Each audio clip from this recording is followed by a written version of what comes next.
Salut à tous, c'est Vénéris. Aujourd'hui, le test de la Maserati Ghibli V6S de 2014.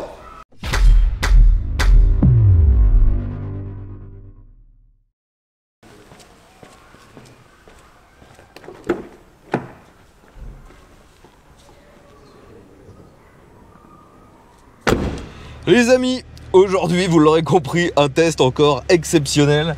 Et ça grâce à la concession Extenscars, que je remercie encore. Donc, vous l'avez déjà vu en intro, le test de la Maserati Ghibli, ou Ghibli, j'avoue que je ne sais jamais comment on doit le prononcer. Donc la Ghibli de 3e génération. La Ghibli, en fait, c'est un modèle qui est existant depuis très très longtemps. Je crois que ça date des années 70. Là, on est sur la 3e génération qui a été introduite en 2013 et qui est d'ailleurs toujours en production à l'heure actuelle. Donc aujourd'hui, je suis au volant de cette grosse berline luxueuse et sport. D'ailleurs, le côté sport, tout de suite, c'est le moteur, hein. Cette machine est équipée d'un V6 turbo qui développe 410 chevaux. C'est un moteur de 3 litres de cylindrée. Et la puissance moteur est transmise aux roues arrière sur ce modèle. Il faut savoir qu'à l'époque, on pouvait avoir cette voiture en 4 roues motrices. C'était la finition Q4. Donc je tiens tout de suite à m'excuser, hein, je ne suis pas sur les routes que j'utilise habituellement. Là, je suis dans le Doubs et forcément, ça implique que je vais un peu me paumer. Je ne sais pas réellement où aller. Je vais faire de mon mieux pour tester toutes les caractéristiques de cette voiture et vous la présenter en détail. Ne m'en veuillez pas si parfois c'est un peu décousu. Donc déjà, hein, ce qui impressionne avec cette Ghibli ou Ghibli, c'est son look. La voiture est vraiment superbe. C'est une voiture assez imposante, bien qu'on ne soit pas sur la plus grosse disponible chez Maserati. On est avec un gabarit d'environ 5 mètres de long. Et c'est une véritable 4 places, hein. J'ai pu d'ailleurs me mettre à l'arrière et ça ne posait aucun problème. On y reviendra tout à l'heure.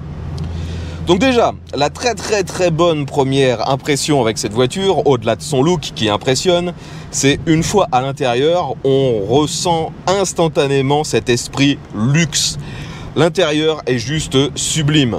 On a du cuir absolument partout, sur les sièges, sur les portes. Il y a d'ailleurs plusieurs finitions de cuir. Il y en a sur le tableau de bord. Il y a des boiseries, il y a des inserts en aluminium. Il y a finalement très peu de plastique sur cette voiture. Et c'est confortable, c'est hallucinant. Au final, on n'a pas l'impression d'être sur une voiture de sport. Et même si elle est très puissante, elle n'est pas forcément vendue pour ça. Mais c'est performant et comme je vous dis, on est extrêmement bien accueilli dans cette voiture.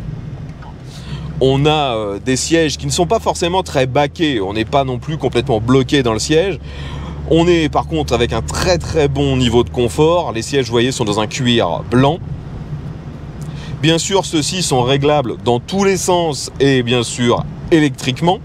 Et vous avez aussi le volant qui lui est en cuir de nouveau, réglable électriquement, en hauteur, en profondeur. Donc finalement vous trouverez forcément une position de conduite parfaitement adaptée à votre gabarit. Moi je suis pas très grand, hein, je fais 1m70 et je me sens pas dans une position bizarre dans cette voiture. C'est parfois le cas, hein, sur des voitures de gros gabarits que j'ai pu tester. Là je suis parfaitement à l'aise.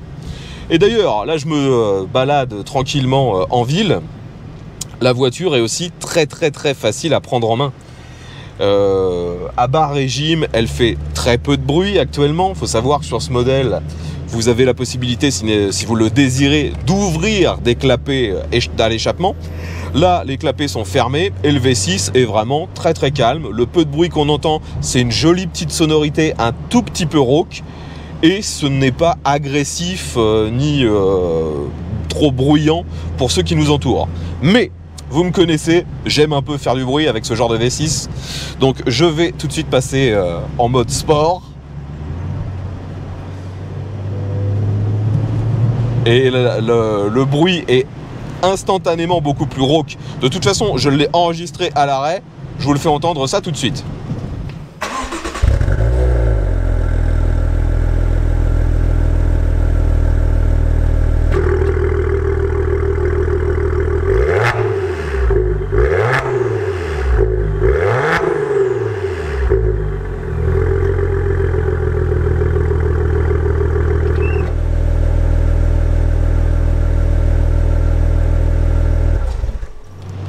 Allez, je sors de l'agglomération, j'accélère. Oh, oh, oh.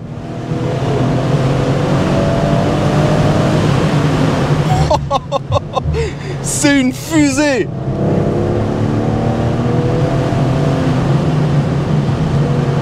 Alors par contre, dès le premier virage, on sent bien que la voiture, elle est lourde.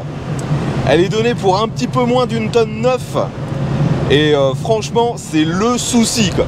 Le moteur, lui, il a largement la santé, hein, ça marche super bien, la sonorité est bonne, bien que ce ne soit pas aussi exubérant que lorsque j'avais testé il y a quelques temps, de nouveau grâce à Extens, la Jaguar F-Type. Là, la sonorité est quand même un petit peu plus contenue, mais ça marche super bien, la boîte de vitesse est super rapide, c'est une boîte de chez ZF à 8 rapports, donc c'est complètement automatique, mais si vous voulez, il y a aussi les palettes au volant. Après, le plus souvent sur ce genre de voiture, les palettes, c'est pas forcément très utile. Mais je vous l'ai dit, le moteur il marche super bien, l'accélération est surprenante, hein, mais on le sent dès les premiers freinages, dès les premiers virages, que la voiture vraiment, il y a du poids à arrêter, ça prend un petit peu de roulis. Et l'autre souci, c'est que finalement, on a tellement de performance qu'on se retrouve tout de suite bloqué derrière les autres, hein. C'est un missile, hein. Bon, me revoilà de nouveau en agglomération. Je me remets avec l'échappement normal, j'enlève le mode sport. Ça me permet également de vous parler de nouveau de la finition qui est, comme je vous l'ai dit, excellente. Et on retrouve des petits, comment dire, des petits détails que moi j'adore. Par exemple, l'horloge qui est en plein milieu du tableau de bord.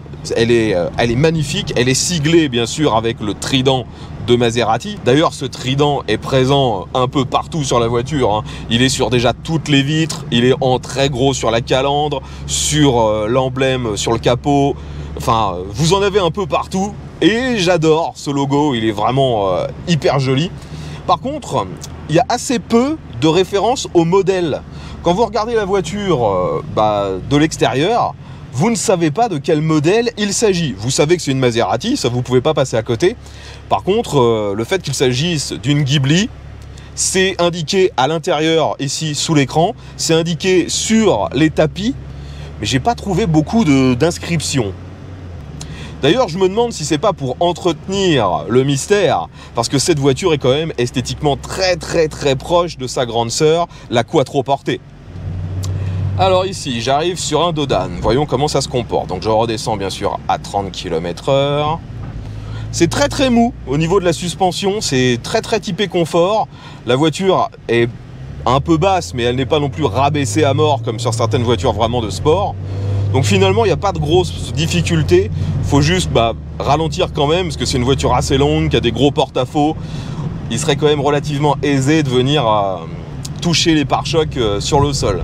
D'ailleurs, de nouveau, j'arrive sur une zone 30 avec un petit Dodan. Je ralentis de nouveau. Et le problème, en fait, c'est que cette voiture, elle est tellement confortable qu'on ne s'aperçoit pas de notre vitesse. Quand je redescends à 30, j'ai l'impression de revenir à l'arrêt carrément, quoi. Ce qui est aussi super agréable, c'est que finalement, en roulant normalement, on est très souvent à très bas régime avec ce moteur. C'est quand même un 3 litres. Et en roulant à allure légale, finalement, on est rarement au-dessus des 2000-2500 tours, hein. On roule très bas dans les tours. Et il y a toujours cette jolie sonorité.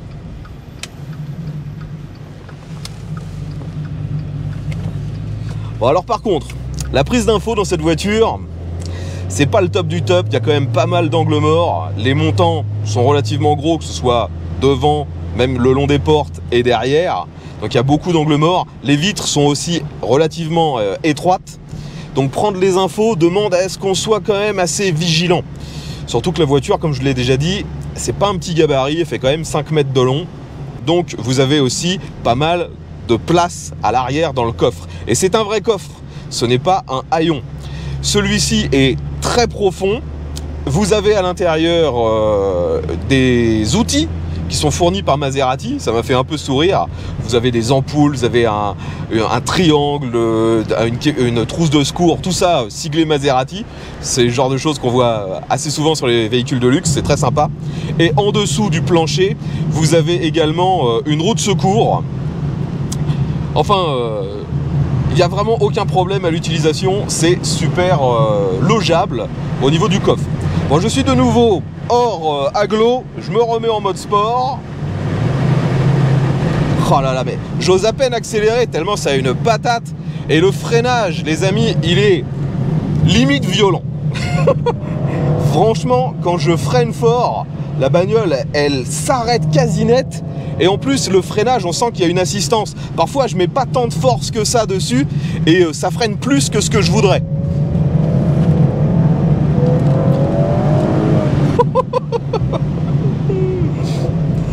En fait, ce qui est vraiment perturbant avec cette voiture, quand vous voulez vous faire un peu l'imbécile avec, c'est l'aspect quand même relativement dichotomique entre les suspensions et le moteur. C'est vraiment le problème.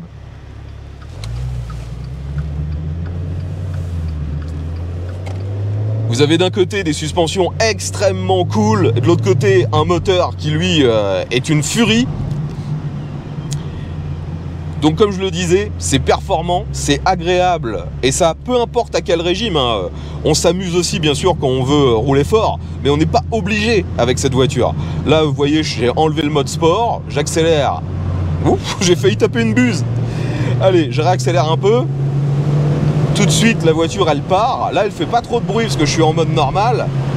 Dans cette grande courbe, on sent tout de suite que la voiture elle appuie sur ses suspensions. La direction est relativement vague. On sent de nouveau qu'ils n'ont pas voulu faire quelque chose de trop ferme, de trop radical. Et même si finalement elle tient plutôt bien la route, malgré ses presque 2 tonnes, eh bien je prends plus de plaisir en roulant cool qu'en roulant très fort avec cette machine, même si elle est parfaitement capable de le faire. Là je vais refaire une accélération, je me remets en mode sport.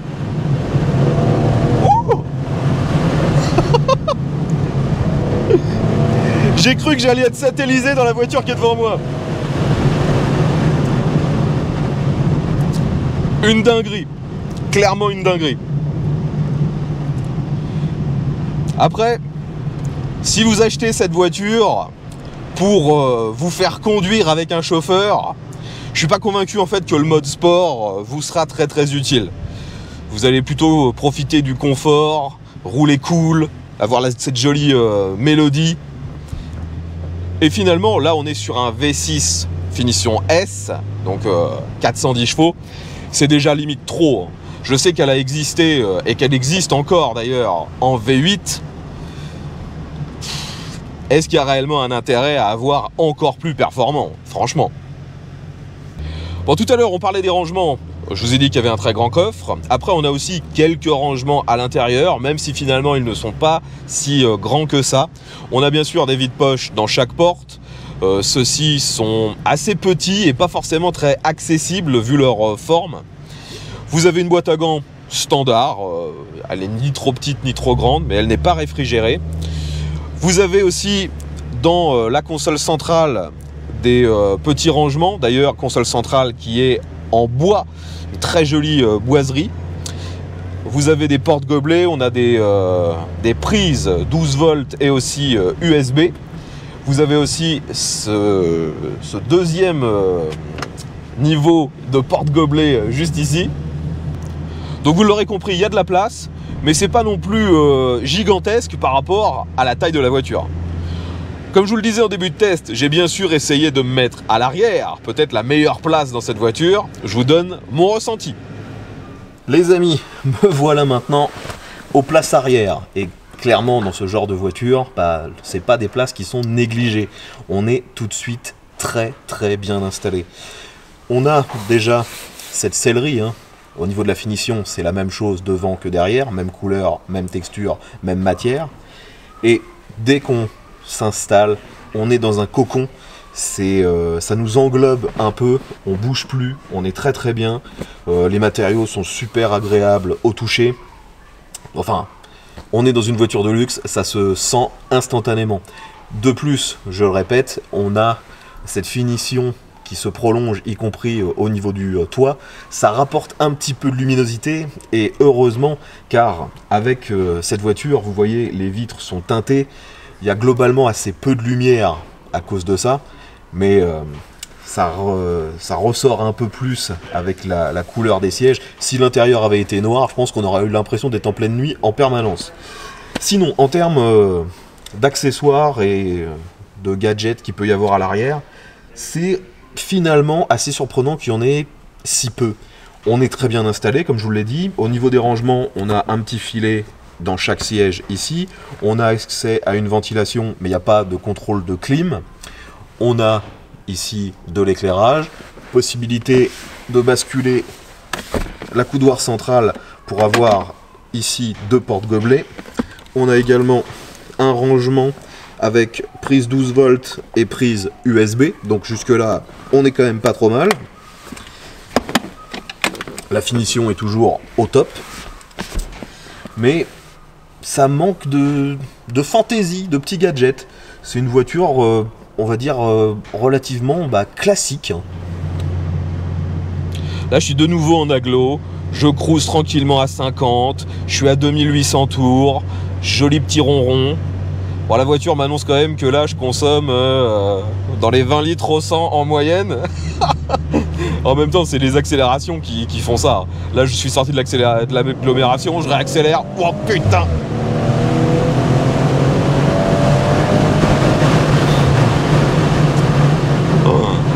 Bon, les amis, finalement, hein, quand on regarde le contour et surtout la vitesse, on a finalement une sensation d'accélération qui est vraiment présente, ça c'est indéniable. Mais on s'imagine pas en fait à quelle vitesse on arrive. C'est démentiel. Bon, normalement, cette voiture est donnée par le constructeur pour être capable de faire le 0 à 100 en moins de 5 secondes. Je ne sais pas hein, si j'arriverai à trouver un endroit qui me permettra de tester moi. C'est assez peu probable. Mais de toute façon, je mets pas en doute ce que dit le constructeur. Hein. 5 secondes, ça me paraît tout à fait faisable avec un moteur aussi dingue. Bon après, on est sur un modèle de 2014. Donc forcément, il y a certains points qui ont déjà un peu vieilli. Surtout en fait au niveau de tout ce qui est informatique. Vous avez au milieu de la console centrale un très grand écran qui est tactile bien sûr, et le tactile répond bien, il n'y a pas trop de latence, ça fonctionne bien. Mais quand on regarde la définition de l'image, on voit que c'est d'une autre époque déjà. C'est vraiment là-dessus maintenant où les voitures ont très vite évolué, maintenant on a des écrans de très haute définition. Là, on voit presque les pixels, bon j'exagère, hein, mais c'est un peu daté. Sinon on retrouve les fonctions de base, bien sûr la radio, vous avez un lecteur CD, vous avez les commandes de la climatisation qui sont aussi utilisables depuis l'écran, même si en dessous il y a des commandes dédiées. La navigation, vous pouvez mettre votre téléphone, avoir certaines infos liées à la voiture, à l'entretien. Enfin, c'est relativement classique, hein, mais c'est vraiment l'écran qui vieillit un peu la voiture. Au milieu du tableau de bord, par contre, au milieu des deux compteurs, vous avez un autre écran qui, lui, semble avoir une meilleure définition. On retrouve toutes les infos classiques, votre réserve de carburant, la température, vous avez la conso instantanée, moyenne, la pression des pneus, enfin c'est relativement complet. Mais finalement, dans cet écran, j'ai pas trouvé de menu un peu fantaisiste ou rigolo.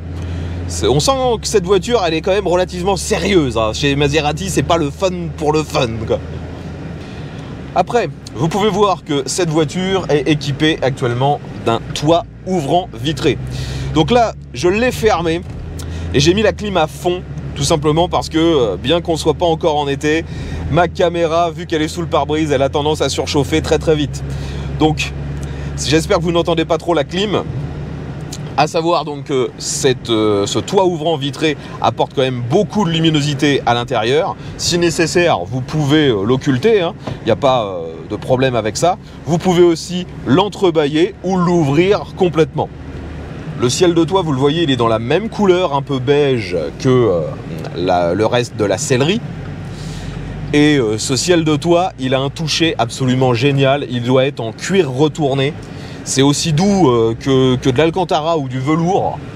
Franchement, j'adore la finition dans cette bagnole.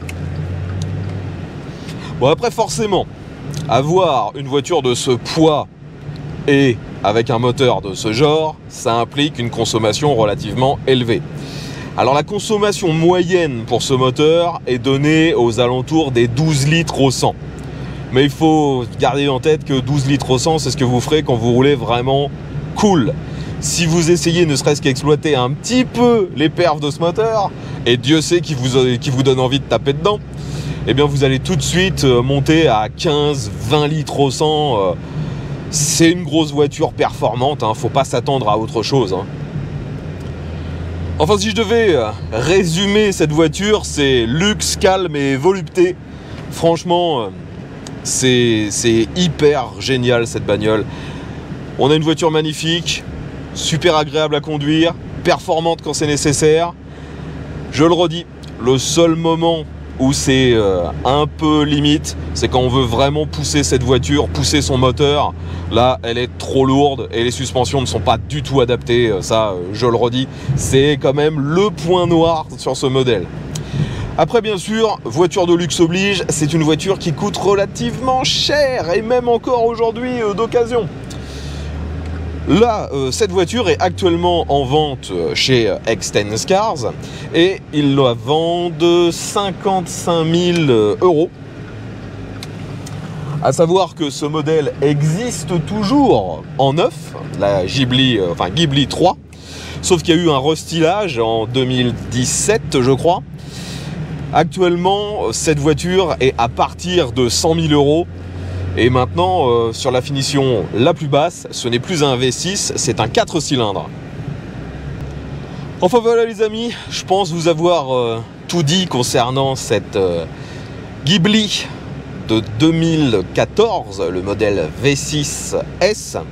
Si vous avez des questions, l'espace commentaire est bien sûr là pour ça.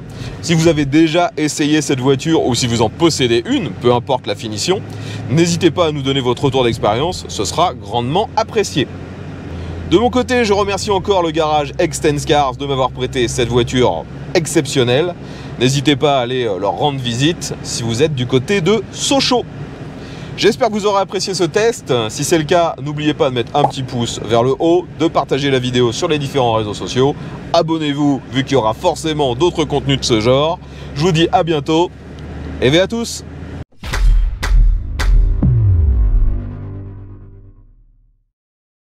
Bon, aujourd'hui, vous l'aurez vu, je me suis vraiment perdu. J'ai pas trouvé d'endroit pour faire le 0 à 100. J'ai pas eu l'occasion de monter sur l'autoroute. Et franchement, on s'en fiche, c'est pas grave. Je me doute que de toute façon, sur l'autoroute, cette voiture doit être d'un calme impérial. Et au niveau des performances, il n'y a absolument rien à mettre en doute. Hein. Ça marche super fort.